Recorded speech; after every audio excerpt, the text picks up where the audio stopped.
जरूरी सूचना है सभी स्टूडेंट्स के लिए, स्टडी फॉर सिविल सर्विसेज का Android app Google play store में आ चुका है, उसको प्लीज तुरंत इंस्टॉल कर लीजिए। और अगर आप स्टडी फॉर सिविल सर्विसेज के सिर्फ ऐप से कोई भी कोर्स, कोई भी पीडीएफ परचेस करते हैं, तो उसमें अप्लाई कूपन, अगर आप ज्ञान सर जो है आप उसमें अप्लाई करते हैं, ये कूपन कोड है, तो उसमें 20% फीस तुरंत माफ हो जाएगी, मतलब 20% डिस्काउंट तुरंत उसमें लग जाएगा। ज्ञान सर लिखना है, नॉर्मली ज्ञान सर स्मॉल लेटर में है सब कुछ, कोई स्पेस नहीं, कोई कॉलम नहीं, सिर्फ ज्ञान सर, GYANSIR। इस तरह से अगर कूपन कोड लगाते हैं आप ऐप में बाई करने से पहले, जो अप्लाई कूपन वाले में आता है, तो 20% का डिस्काउंट तुरंत मिलेगा। वीडियो देखिए। नमस्कार दोस्तों आप लोगों की हैवी डिमांड पे मैंने चालू कर दिया इंडियन इकोनॉमी के मोस्ट इंपॉर्टेंट MCQ की सीरीज़। ये उसका पहला वीडियो है। डिटेल एनालिसिस के साथ पढ़ेंगे हम लोग इकोनॉमी के मोस्ट एक्सपेक्टेड MCQ। ठीक है, बहुत ही ज़्यादा इंपॉर्टेंट कॉन्सेप्ट, जितने भी मोस्ट एक्सपेक्टेड चीज़ें हैं जो एग्ज़ाम में आती हैं सब इसमें आपको कवर करा दूंगा मैं। और अगर आप इसका डिटेल वीडियो चाहते हैं, इकोनॉमी के कंप्लीट इकोनॉमी के लेक्चर चाहते हैं, तो आप इन नंबरों पे कांटेक्ट करके हमारे इको, हिस्ट्री, ज्योग्राफी, पॉलिटी सबकी लेक्चर यानी वीडियो क्लासेस के साथ साथ प्लस उसका स्टडी मटेरियल प्लस उसके most expected MCQ plus full length test series सब ले सकते हैं इन नंबरों पे कांटेक्ट करके कंप्लीट तैयारी करके। ठीक है, चलिए। तो पहला क्वेश्चन बहुत ही शानदार क्वेश्चन कह रहा, which of the following is not a direct tax. निम्न में से कौन एक प्रत्यक्ष कर नहीं है, ये बताना है। ठीक है, personal income tax, gift tax, GST या कॉर्पोरेट टैक्स, व्यक्तिगत आयकर, उपहार कर, वस्तु एवं सेवा कर या निगम कर। कौन सा कह रहा है डायरेक्ट टैक्स नहीं है। तो देखो, टैक्स अगर आपको पता हो, एक होता है डायरेक्ट टैक्स, एक होता है इनडायरेक्ट। ठीक है, यानी प्रत्यक्ष कर, एक होता है अप्रत्यक्ष कर। ठीक है, तो डायरेक्ट टैक्स जो कि जैसे सरकार है ये, ठीक है, ये गवर्नमेंट है और ये आप है। ठीक है, जो गवर्नमेंट डायरेक्ट आपसे लेती है, बीच में कोई इंटरमीडिएट नहीं होता है, उसको डायरेक्ट टैक्स बोलते हैं। जैसे आप की जो इनकम लगी और आपका इनकम टैक्स डायरेक्ट सरकार ने काट लिया। ठीक है, कोई उसके लिए कंपनी नहीं आई। ठीक है, डायरेक्ट सरकार ने काट लिया इनकम टैक्स, आपका वेल्थ टैक्स है। ठीक है, जैसे आपकी पर्सनल कॉर्पोरेट टैक्स है, डायरेक्ट आप सरकार को देंगे। और इनडायरेक्ट टैक्स में सरकार और आपके बीच में कोई एक चीज़ और आ जाएगी, जैसे GST है। जैसे आपने फ़ोन लिया, ठीक है, फ़ोन का GST आपने फ़ोन वाले को दिया, अब ये फ़ोन वाला आपके बिहाफ पे GST भरेगा, समझ लो, क्योंकि फ़ोन वाले ने GST नंबर ले रखा है, GST की कंपनी बना रखी है। ठीक है, ऐसे ही जैसे वेल्थ टैक्स है, एक्साइज ड्यूटी है। जैसे मान लीजिए आपने कोई फ़ोन ख़रीदा, ठीक है, उसने कहा भैया इतनी एक्साइज ड्यूटी है, इतनी इम्पोर्ट ड्यूटी है, तो वो आपने इसको दी, ये उसको देगा, है ना।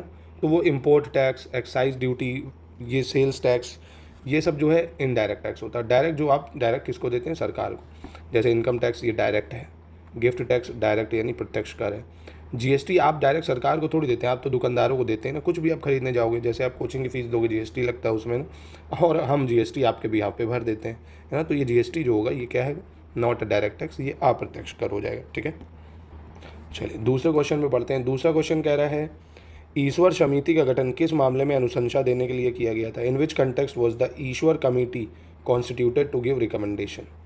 तो देखिए, ईश्वर कमेटी अप्रत्यक्ष कर के लिए बनी, बैंकिंग सुधार के लिए बनी, मौद्रिक नीति के लिए या आयकर के लिए। तो देखिए ध्यान रखिएगा, ईश्वर कमेटी बनी थी 2015 में इनकम टैक्स से रिलेटेड रिफॉर्म्स बताने के लिए। इनकम टैक्स से रिलेटेड या आयकर से रिलेटेड जो अनुशंसाएँ हैं, आयकर से रिलेटेड जो नए नए रिफॉर्म्स हैं वो बताने के लिए करी गई थी इसकी। ठीक है, कि क्या टैक्स स्लैब्स होने चाहिए, इसके लिए ईश्वर कमेटी का गठन 2015 में किया गया था, याद रखना। तीसरा क्वेश्चन पे आ जाते हैं। यूनेस्को ने किस वर्ष को सतत विकास के लिए रचनात्मक अर्थव्यवस्था का अंतर्राष्ट्रीय वर्ष घोषित किया है।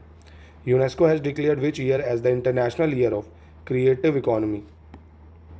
तो यूनेस्को ने डिक्लेयर किया international year of creative economy for which year, 2022, 20, 21 या 18।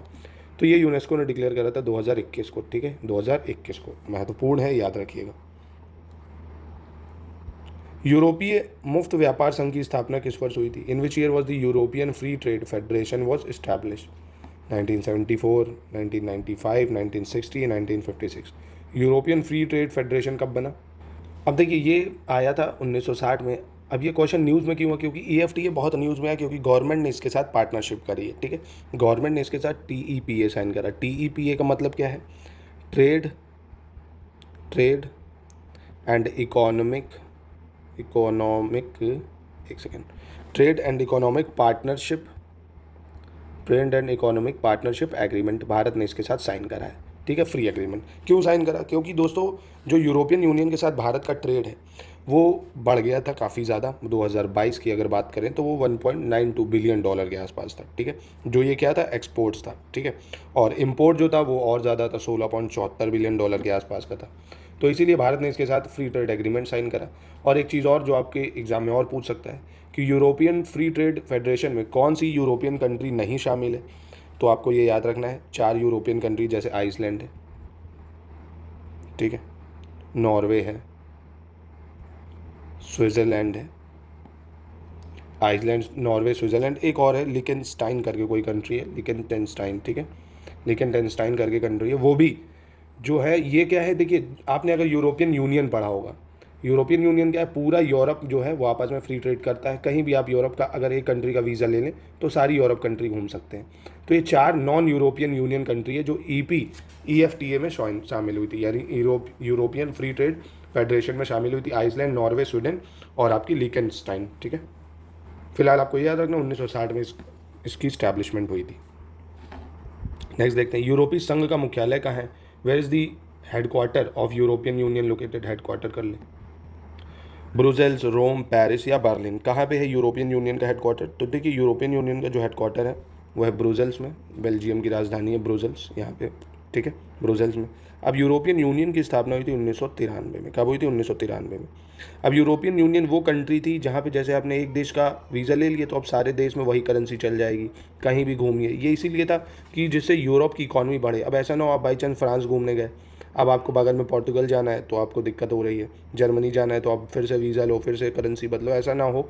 इसलिए सेम ही करेंसी, सेम ही वीज़ा से आप आराम से बॉर्डर की दिक्कत नहीं, आराम से पूरे यूरोप में घूम सकें। इसीलिए इसकी स्थापना भी करी गई थी उसके ट्रेड को बढ़ाने के लिए, कि यूरोपियन यूनियन एक तरह से फैमिली बना दिया था, है ना।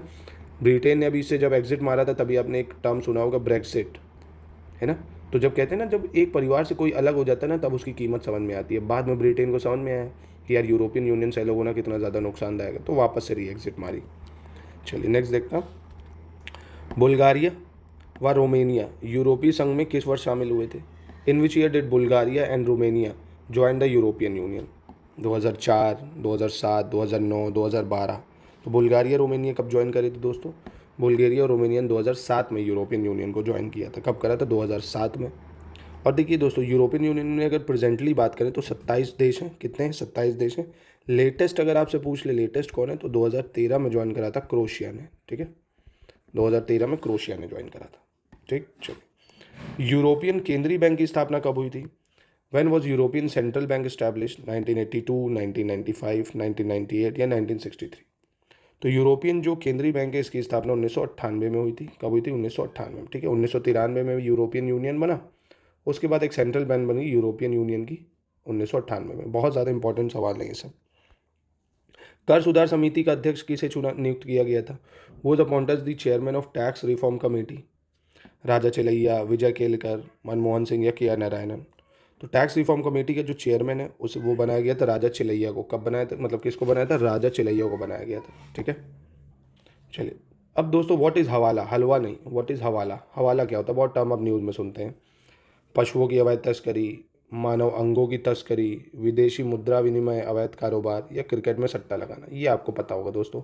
हवाला जो होता है ना, इलीगल तरीके से जो फॉरेन एक्सचेंज, इलीगल बिजनेस चलते हैं ना, जो भी इलीगल तरीके से करेंसी का हेर फेर होता है उसे हवाला कहते हैं। हवाला के थ्रू कहते हैं ना पैसा आ जाएगा, ठीक है, याद रखिएगा इसको। ग्रेशम का नियम किससे संबंधित है? Gresham law is related to मुद्रा का प्रचलन, आपूर्ति एवं मांग, कर या share market, circulation of currency, supply and tax demand, tax या शेयर मार्केट। तो ग्रेशम लॉ जो है दोस्तों वो सर्कुलेशन ऑफ करेंसी से डील करता है, कि जैसे जैसे पैसा जो होता है मार्केट में घूमता जाता है उसकी कीमत जो होती है बढ़ती जाती है, ठीक है। सर्कुलेशन ऑफ करेंसी से डील करता है ग्रेशम्स लॉ। तो ये था दोस्तों इकोनॉमी का आज का पहला लेक्चर, इसलिए मैंने सिर्फ आपको 10 सवाल बताए डेमो के तौर पे। अगर आप चाहते हैं इसके कंप्लीट वीडियो तो मुझे कमेंट में बताइए सब लोग कितने क्वेश्चंस मैं आपको इसके डेली दूं।